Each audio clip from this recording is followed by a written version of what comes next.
지난 시간에 이어서 오늘부터는 제자 훈련 내용을 가지고 오늘 우리가 함께 같이 살펴보려고 합니다. 먼저 오늘 우리가 살펴보려고 하는 것은 우리 하나님에 관한 이야기입니다. 하나님은 어떤 분이신가? 그리고 또 그분이 오늘 우리에게 어떤 의미를 가지고 있는가? 특별히 창조주 하나님이라고 하는 이 이야기에 대해서 같이 살펴보려고 하는 거고요. 그리고 이제 또 이렇게 회차를 거듭하면서 이제 두 번째 강의는 다시 구원자 예수님, 또 성령 하나님, 이분들에 대해서 우리가 하나하나 차례차례 살펴보려고 합니다. 우리 하나님에 관해서 이야기할 때 우리가 그분을 창조주, 세상을 창조하신 하나님이라고 이야기를 하잖아요. 그것이 오늘 우리에게 어떤 의미가 있을까? 창세기 1장을 중심으로 오늘 우리가 하나하나 살펴보겠습니다. 하나님이 세상을 지으셨던 가장 중요한 원리는 첫 번째는 말씀으로 지으셨다 하는 것에 대해서 오늘 우리가 생각해 볼 수 있습니다. 하나님께서 말씀하시고 온 세상은 그것에 순종합니다. 온 모든 피조물들은 다 하나님의 말씀에 순종하며 살아가죠. 다 그렇게 구성이 되어 있습니다. 심지어는 바다도 파도도, 그러니까 히브리 전설 속에서 악의 상징, 하나님께 거역하는 그런 세력으로 자주 등장하는 물이라는 것이, 큰 물, 바다조차도 예수 그리스도 또 여호와 하나님 앞에서는 꼼짝도 하지 못하는 존재라는 것을 우리가 보게 됩니다. 그러면 이런 피조물들은 사실은 자유의지가 없기 때문에 하나님이 하시는 말씀에 거역할 수조차가 없죠. 우리가 꼭 알아야 하는 것은 구약 성경에서 계속해서 반복해서 우리에게 얘기하는 것은, 그러면 누가 불순종하느냐 하는 걸 보게 하는 거예요. 모든 피조물들이 다 하나님께 영광과 찬양을 올려드리잖아요. 시편에서도 자주 그런 표현들이 나오는데, 오직 딱 하나의 존재만이 하나님 앞에 자발적인 어떤 그 마음이 아니면 하나님 앞에 찬양을 돌리지 못해요. 그래서 인간만이 하나님 앞에 불순종할 수 있는 권한이 있고요, 권리가 있어요. 우린 불순종도 할 수 있는 존재입니다. 안 할 자유가 있기 때문에 하는 것이 더욱 소중하고 더욱 가치 있게 된 존재가 바로 우리 인간이에요. 그런데 우리는 이 안 할 자유를 가지고, 그러니까 선악과를 따먹을 수 있는 자유를 가지고, 우리가 하나님의 말씀을 안 들을 수 있는 자유를 가지고 적극적으로 우리는 행동했죠. 그게 바로 죄악이라고 하는 것 아니겠습니까? 우리만이 순종 안 할 권리가 있어요. 그렇기 때문에 우리의 순종은 너무도 귀하게 하나님께서 기뻐하시는 것이 되는 거죠. 하나님 말씀하시면 어떤 피조물도, 빛도 어두움도, 해와 달과 별들도, 그리고 물 밑에 있는 세계도, 하늘의 모든 그런 것들, 천사들까지도 다 순종합니다. 말씀이 있고 순종이 있으면 그러면 이로 말미암아 놀라운 기묘한 일들, 기적들이 일어나게 되는 거죠. 그래서 하나님께서 태초에 첫 번째 명령이 바로 무엇이었냐면 빛이 있으라라고 말씀을 하셨습니다. 그리고 이 말씀은 곧 실행되죠. 그래서 빛이 비추었고 그날을 첫날이라고 했습니다. 두 번째 원리가 여기서 나오게 되는데요. 성경에 보면 3절에 하나님이 이르시되 빛이 있으라 하시니 빛이 있었고 빛이 하나님이 보시기에 좋았더라. 하나님이 빛과 어둠을 나누사 하고 3절에 얘기하고 있죠. 빛과 어둠이 나뉘어진 사건이라는 것입니다. 그러니까 사실 빛을 창조했다기보다도 빛과 어둠이 나뉘어진 거예요. 그 모든 것들이 다 처음에 혼돈은 이제 그 히브리어 아니라 헬라어로 얘기하면 카오스잖아요. 모든 것들이 다 뒤죽박죽이 되어서 막 소란스럽고, 그리고 뭐가 뭔지 알지 못하고, 이런 걸 혼돈이라고 하는 게 아니라 아무것도 구분되지 않은 그런 상태를 혼돈이라고 말하는 거예요. 이게 위인지 아래인지 옆인지 뭐 아니면 왼쪽 오른쪽이 구분이 안 되고, 그리고 어둠과 빛이 구분이 안 되고, 모든 것들이 다 뒤죽박죽 섞여 있는 상태, 곤죽과 같은 그런 상태, 이게 바로 혼돈, 카오스죠. 하나님이 하신 창조라는 것은 다름이 아니라 이 모든 것들 다 뒤죽박죽이 되어 있던 것들에 질서를 부여하는 것입니다. 위가 어디인지 아래가 어디인지, 어둠이 무엇인지 빛이 무엇인지, 그리고 또 사람 생명과 무생명을 다 나누어 놓은 것에 대한 가치 부여를 하나님께서 하십니다. 이게 바로 창조 사역이거든요. 첫날은 빛과 어둠을 나누시죠. 그리고 또 이 아주 중요한 것을 나누는데요. 그래서 이 빛을 낮이라 하고 어둠을 밤이라 했답니다. 낮과 밤의 시간 차이가 그 순간 나뉘어지게 되는 거죠. 또 두 번째는 궁창을 만들었다 합니다. 궁창이라는 것은 우리는 하늘이라고 그렇게 바로 이렇게 해석을 해도 됩니다. 예전 사람들은 하늘이 파란 이유가 그 위에 바다가 있기 때문에, 어떤 물이 그 위에 있기 때문이다라고 생각을 했어요. 과학적으로는 틀린 이야기지만, 그러나 비가 쏟아지는 것도 그래서 이제 위에 그렇게 물들이 있기 때문이라고 생각을 했던 거죠. 이제 그걸 궁창이라고 얘기를 하는데요. 저는 과학적으로도 아예 틀린 얘기는 아니라고 생각합니다. 왜 그러냐면 하늘에서 그 수증기들이 결국 바닥으로 떨어져서 비가 되는 거 맞잖아요. 그러니까 어떤 면에서는 우리가 가지고 있는 이 대기라는 것은 하나의 물 저장 공간이라고도 볼 수 있을 거예요. 구름만 있고 그런 것이 아니라 수분을 잔뜩 함유하고 있는 대기를 우리가 가지고 있는 거기 때문에, 그래서 어쨌든 궁창, 윗궁창과 아래궁창을 나누었다 하는 것은 다른 말로 하면 하늘과 땅을 나누었다라고 우리 그렇게 이해할 수 있어요. 하늘과 땅이 나뉘어집니다. 그게 둘째 날 있었던 일이죠. 위아래가 없던 세상에 위를 만드신 거죠. 세 번째는 모든 세계가 지금 물에 잠겨 있는 중입니다. 물에 잠겨 있는 중이었던 이 세계에 육지를 만드십니다. 그러니까 물과 땅과 바다를 갈라내신 거죠. 이렇게 분리가 일어납니다.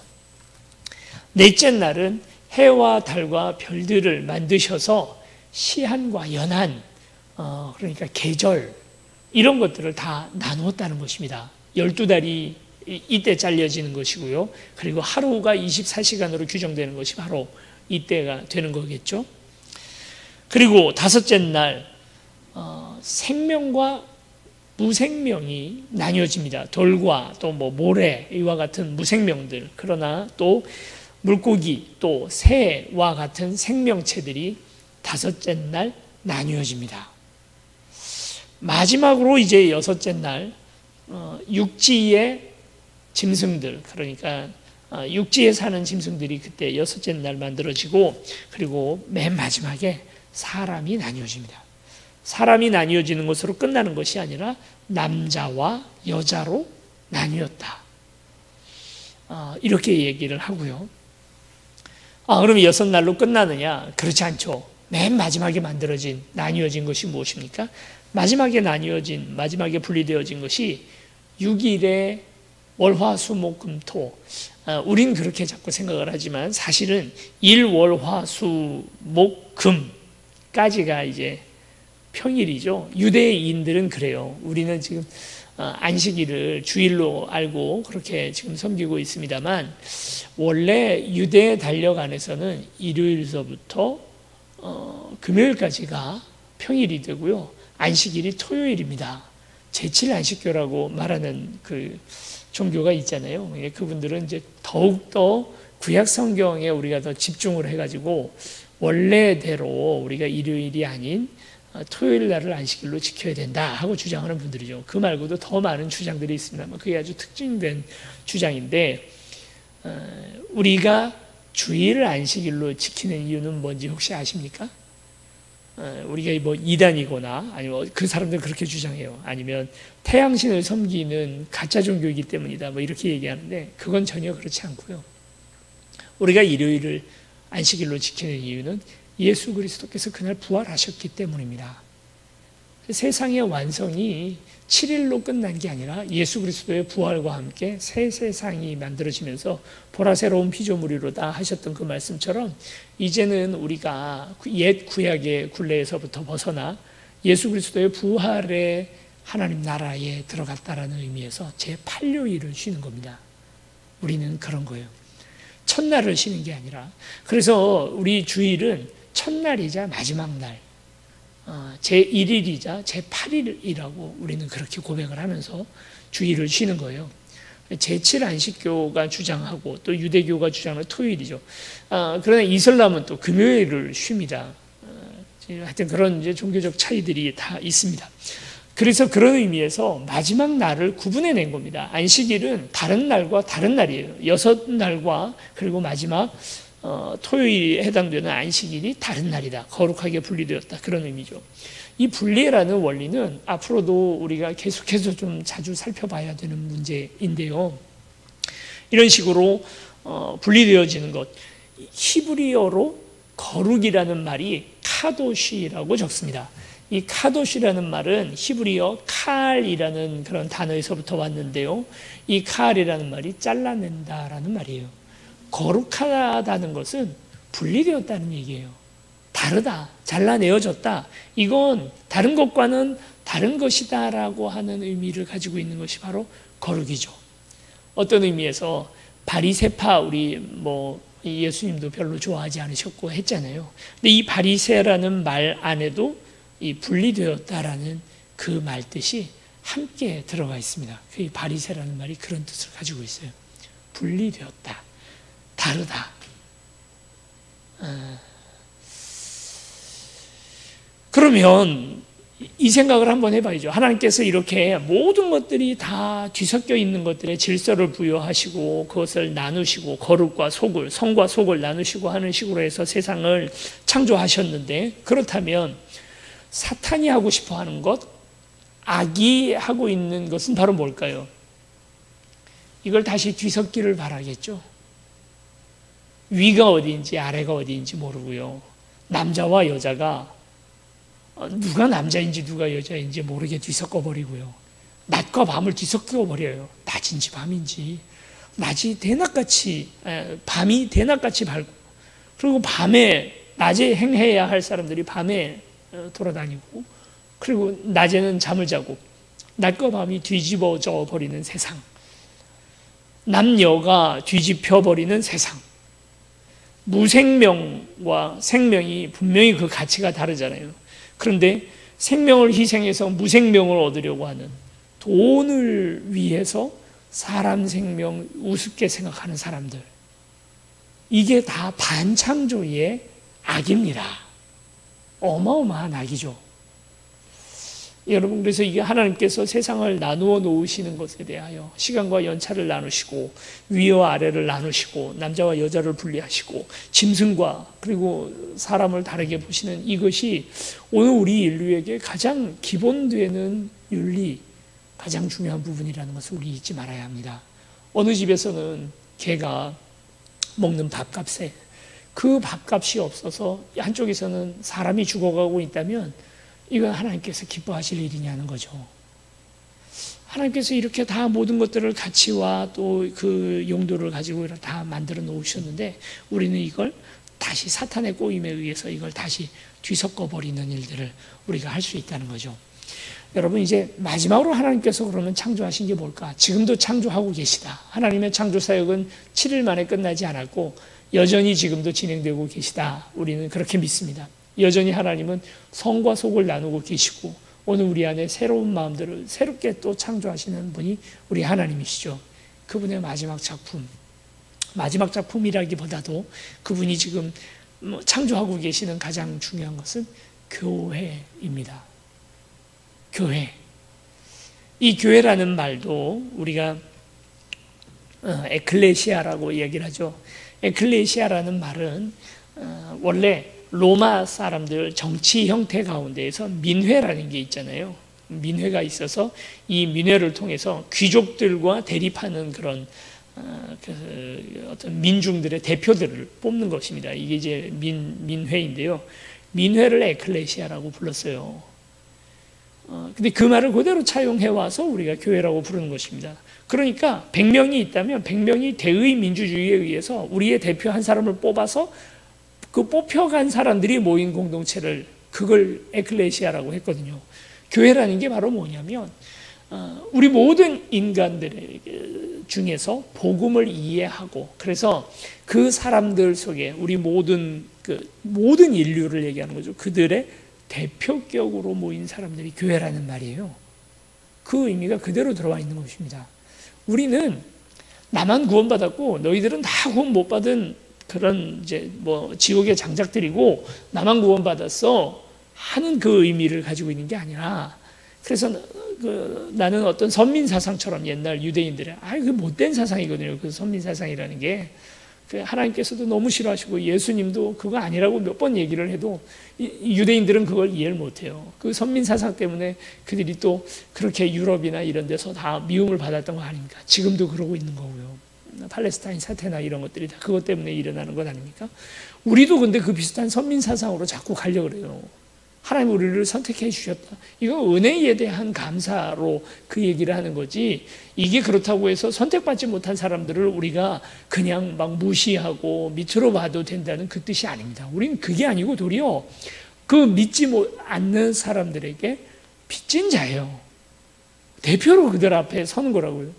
우리가 잘해야 돼요. 그래서 더더욱 우리가 잘해야 돼요.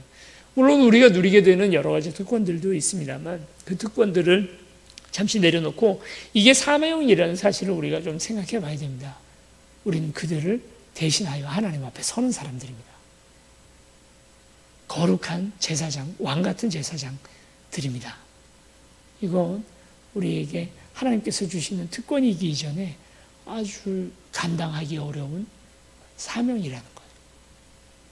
그래서 세상 사람들을 볼 때에 우리가 그들을 보면서 저 구원받지 못한 저런 바보 같은 사람들, 다 지옥의 땔감들, 악인들, 이렇게 보면 절대 안 돼요. 그렇게 할 게 아니라 나는 저 사람들한테 빚이 있다. 아직도 하나님께서 갚으라고 했던 복음의 빚을 저들에게 지고 있다. 내가 저들에게 복음을 다 전하지 못해서 저들이 죽어가는구나 하는 안타까운 마음으로 바라봐야죠. 교회는 분리되어, 그러니까 뽑혀 나온 사람들입니다. 그 중에도 거룩하게 된 사람들입니다. 이렇게 개념을 생각해 보면 돼요. 카도슈라는 개념, 거룩이라는 개념은, 그러니까 여기 지금 컵이 있습니다. 이 컵이 있는데요. 지금 강대상 위에 올려져 있으니 이게 얼마나 귀해요. 옛날 이스라엘의 그 성막 안에는 이렇게 은기명 또 금기명 이런 그런 제기들이 있었습니다.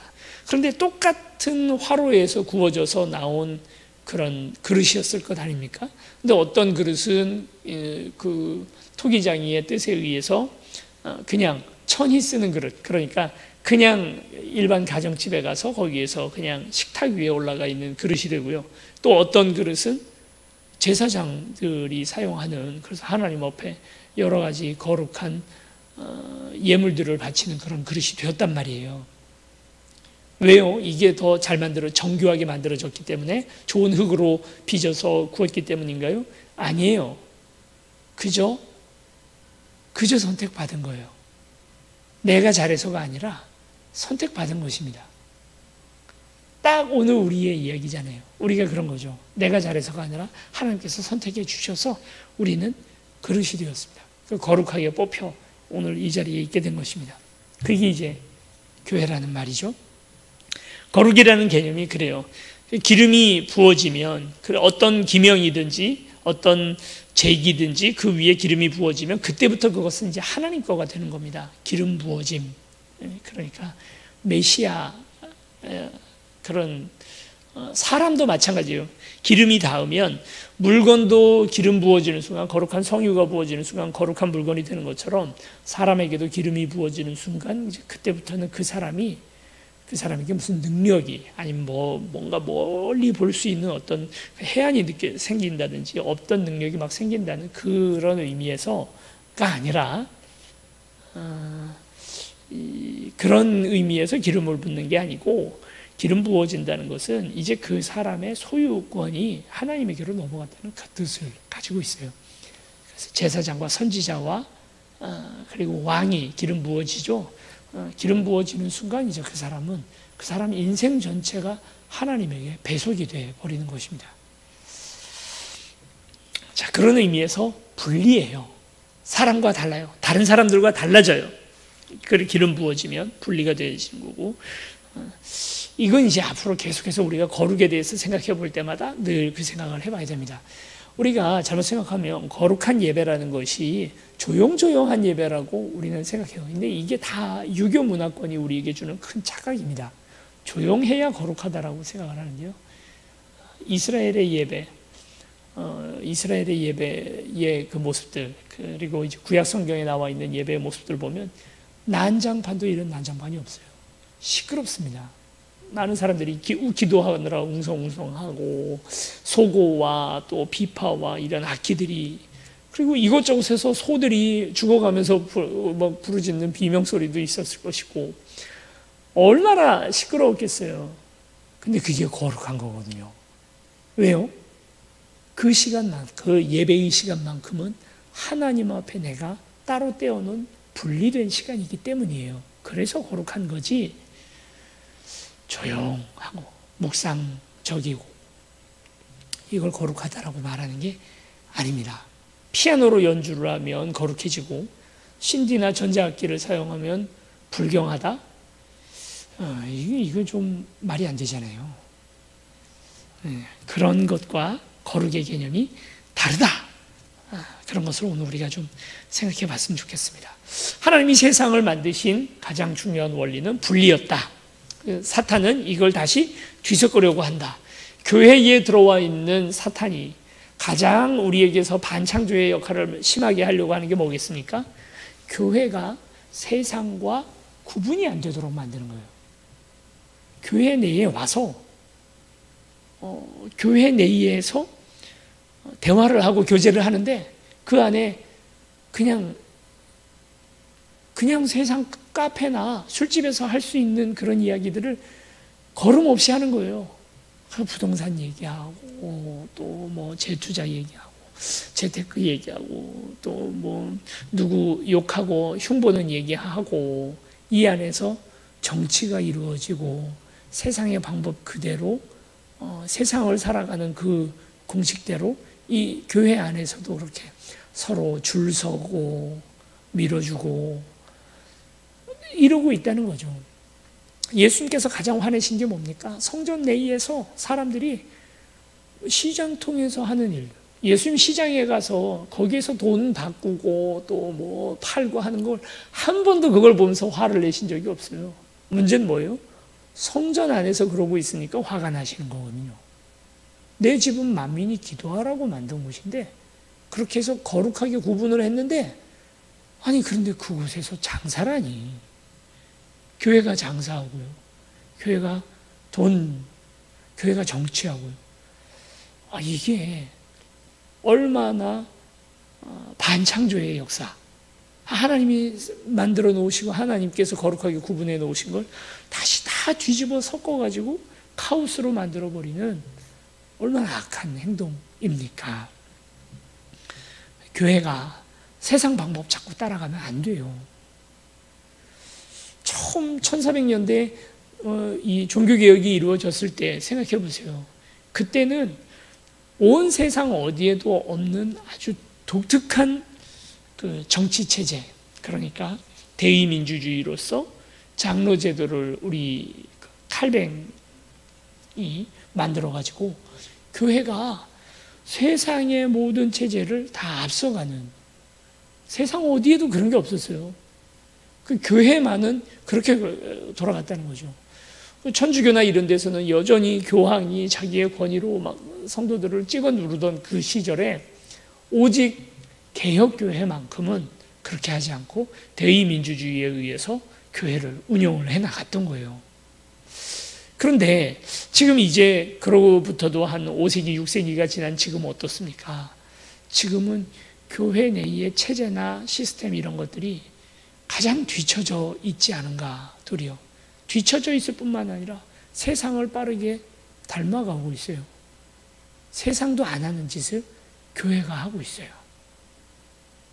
이건 좀 정말 문제가 있는 게 아닌가. 그래서 교회를 마치 무슨 기업처럼 자기 사업처럼 여기고 살아가는 목회자들이 있고요. 또 그게 너무 당연하다라고 생각하죠.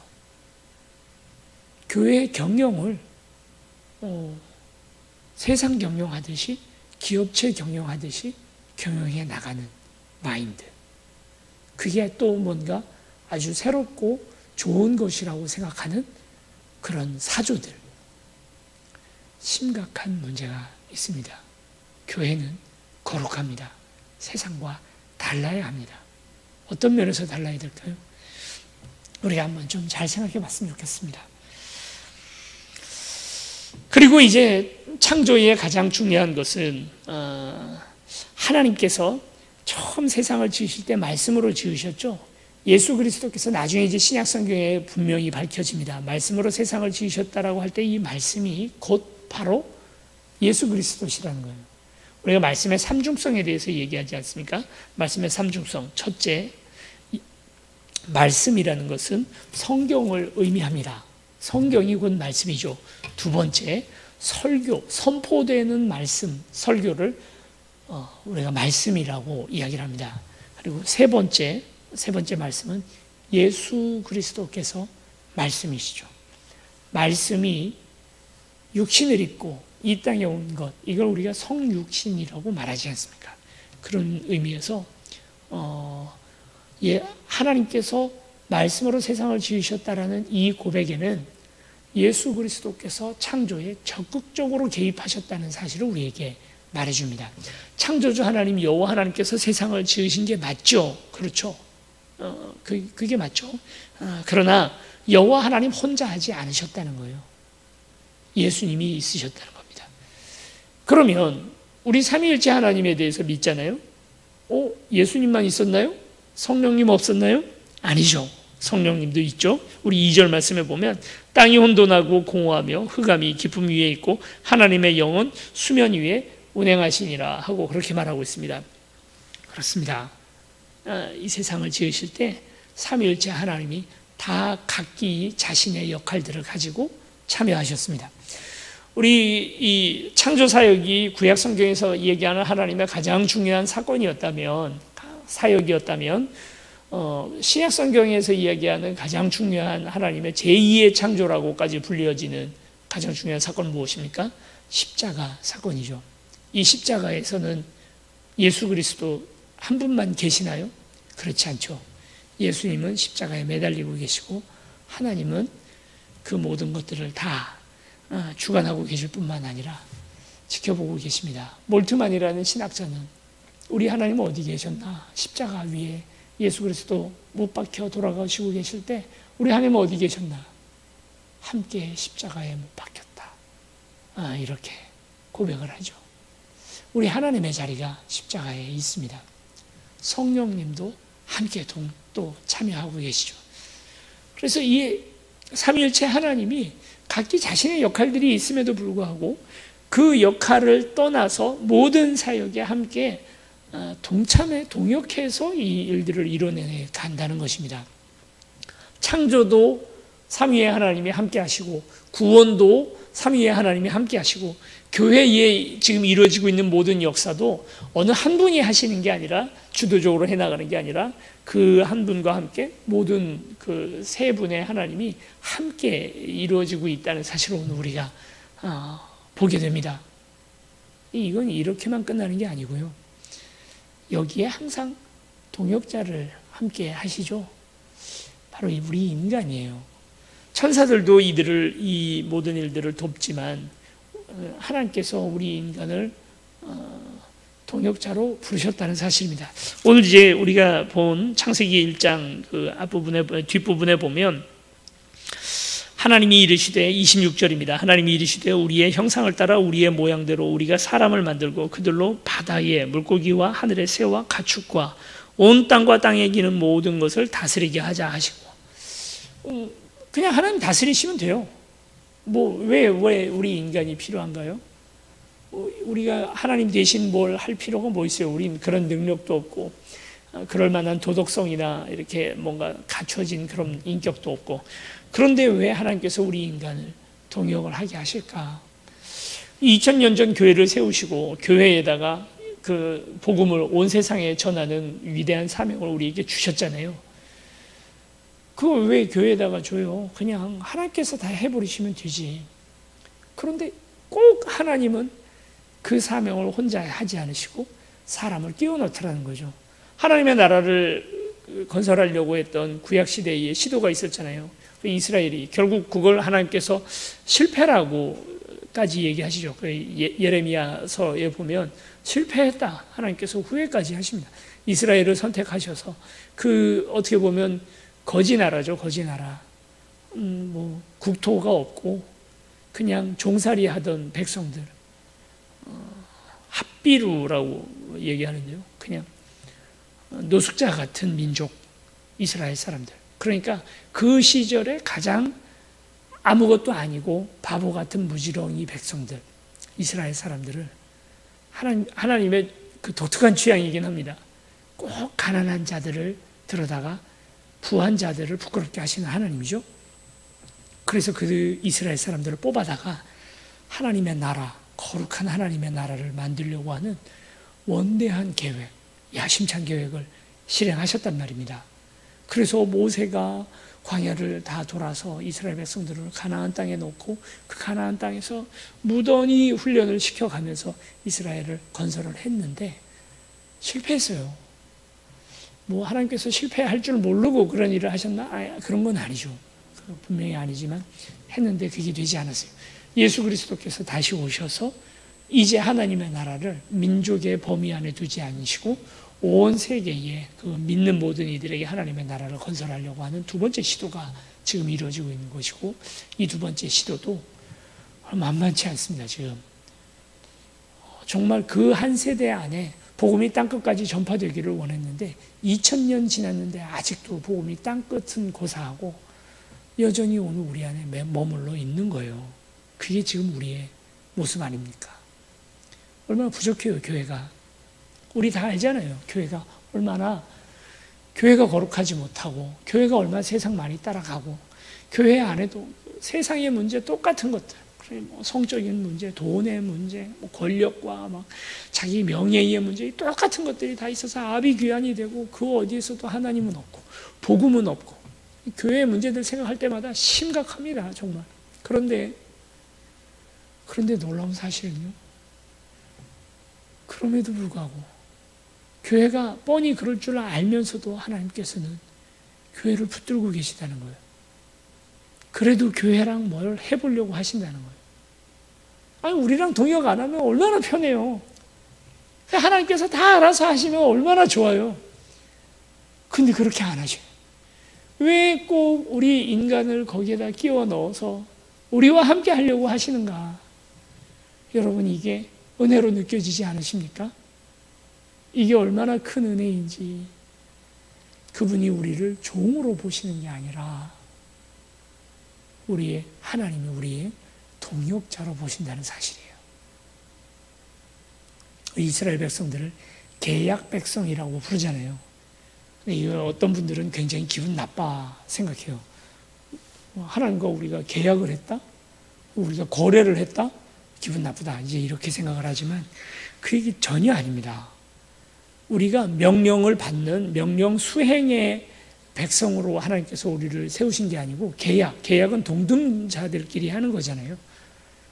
하나님이 이 미천한 우리를 이렇게 표현하면 될까요? 저와 지렁이가 계약했다? 이런 정도의 격차가 나는 하나님과 우리 인간의 사이를 계약을 하신다고요.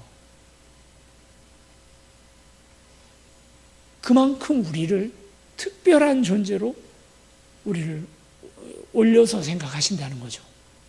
우리를 동역자로 삼으셨어요. 하나님이 이르시되 우리의 형상을 따라 우리의 모양대로 우리가 사람을 만들고 그들로 바다 위의 물고기와 하늘의 새와 가축과 온 땅과 땅에 기는 모든 것을 다스리게 하자. 이 하나님의 원대한 계획입니다.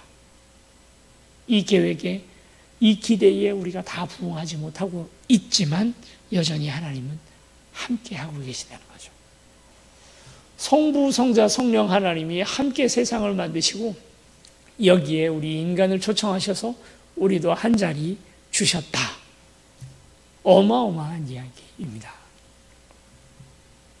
네 번째, 하나님의 가치 판단이 이 안에 들어있는데요.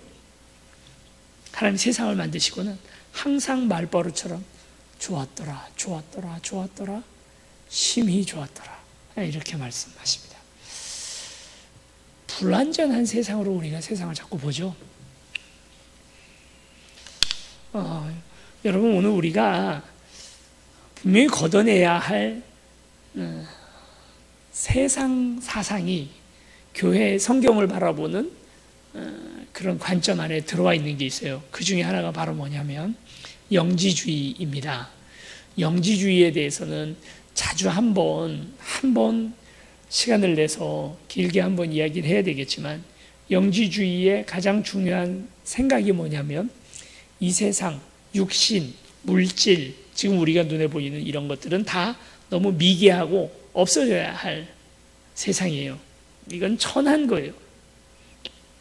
물론 이제 그렇게 생각하니까 우리가 돈이나 뭐 물질에 대한 욕심이나 이런 것들을 버릴 수 있는 마음이기도 합니다만, 그런데 세상이, 하나님께서 만드신 이 세상이 다 부질없고 가치 없는 거라고 말해버리는 거예요. 우리의 생명도 별로 중요하지 않아요. 제일 중요한 건 뭐냐면 영지주의는 영혼이 제일 중요하다고 생각해요. 여러분, 이런 얘기 교회에서 많이 들어보셨을 거예요, 아마. 이 물질 세상 떠나서 나는 저 천성 하나님 나라로 간다. 듣기 좋아 보이고, 그리고 이게 기독교 사상인 것처럼 포장되어 있지만 사실은 수천 년간 교회를 괴롭혀온 영지주의 사상입니다. 우리가 물질에 마음을 두지 않는 이유는 하나님께서 세상을 분리하면서 창조하셨을 때 생명을 귀한 것으로 여기시고 물질을 그보다 덜 귀한 것으로 만드셨기 때문이지, 이 세상이 부족한 세상이고 사탄의 세상이라고, 그리고 또 우리 물질, 육신의 세상이기 때문에 이건 가치 없기 때문에 여길 떠나서 우리가 내 영혼만 천국 가기 위해서 사는 것, 이건 위험한 생각입니다. 이건 이단이에요. 이렇게 얘기하면. 너무도 많이 우리가 부흥 강사님들이나 뭐 기도원에서 목사님들도 이런 설교를 많이 하셨어요. 근데 이게 영지주의인지 잘 모르고 하셨던 것들입니다. 우리는 분명히 이걸 구분할 수 있는 능력이 있어야 돼요. 하나님 세상 만드시고 좋다고 하셨어요. 좋다고 하셨어요. 그런데 왜 우리가 그걸 부인해요? 내 생명 초계같이 버리고 하나님 앞에 갈 수 있어야 그게 좋은 신앙이라고 자꾸 생각하지만, 여러분, 생명은 하나님께서 우리에게 주신 선물입니다. 이 생명을 소중히 여기고 건강을 지키려고 애를 쓰는 것이 그게 나쁠 수가 있나요? 뭐를 해야 되냐면 다만 같이 판단을 해야 되죠. 이것도 하나님께서 지으신 좋은 것이고 저것도 하나님께서 지으신 좋은 것이야. 그러나 저것보다 이게 더 귀한 것이다 라고 하는 분명한 오늘 신앙적 가치관을 오늘 우리가 가져야 됩니다. 그러나 그런 걸 가지는 건 좋은 거죠. 그렇지만 하나님께서 만드신 모든 피조물들이, 그 피조물들을 우리가 악하다고 본다든지 하나의 감옥이라고 본다든지 하는 것은 절대 용납할 수 없는 거예요.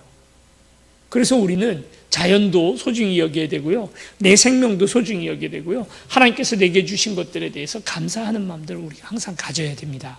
영혼이 소중한 만큼 육신도 소중하다는 균형을 가지고 있는 생각들을 우리가 해야 되는 거죠. 영적인 일만큼이나 육신의 일도 우리에게는 소중한 일이라는 거예요. 더 소중하고 덜 소중한 건 있을 수 있어도 하나님께서 빛과 어둠을 나누시고 좋았더라 말씀하십니다. 그리고 하늘과 땅을 나누시고 좋았다고 말씀하시고요. 육지를, 바다를 하나님께서는 좋았더라고 얘기하셨어요. 사람과 짐승을 나눠놓고 좋았더라고 말씀하셨어요. 심히 좋았더라고 말씀하십니다. 하나님 이 땅 만드실 때 그 어떤 것도 좋지 않은 것이 없었습니다. 이런 질문을 드려볼까요? 피아노가 좋은 건가요? 아니면 전자올겐이 좋은 건가요? 하나님은 이 피아노건 전자올겐이건 좋았더라고 말씀하셨어요. 내게 이것에 대한 호불호, 그러니까 내 취향이다 아니다는 있을지 몰라도 하나님이 이 세상을 지으신 것은 분명하죠. 그래서 하나님께서 디모데에게 하셨던 말씀이 무엇입니까?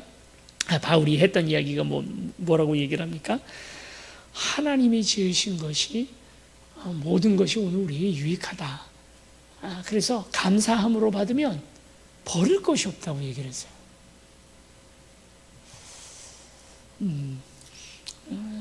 오늘 우리가 세상 부인하는 것이 하나의 무슨 좋은 신앙인 것처럼 여기지 말고요.